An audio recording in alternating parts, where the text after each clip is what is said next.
Ya llegamos aquí a San Martín, 11 de Payares. A tou gochini llega el San Martín. Esta es la variante asturiana más extendida de este refrán, muy común en todo el ámbito hispánico.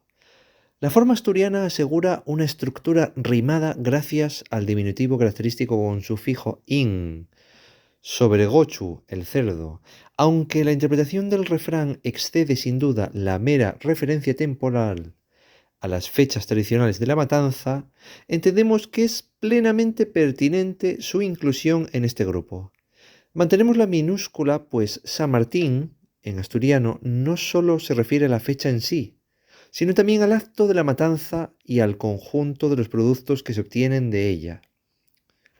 Robaron ellos el San Martín, les robaron los productos de la matanza. Otras variantes o versiones en sentido equivalente: atou gochini llega el so San Martín. Acá gochín llega el so San Martín. Atou gochui llega el so San Martín. Nun hai gochu que nun y llegue el so San Martín. Nun hai gochu gordo que nun y llegue el so San Martín. Buscando anda el roín so San Martín. Hay que tener en cuenta que decíamos atrás un montón de refranes para el día de güey, el día de San Martín.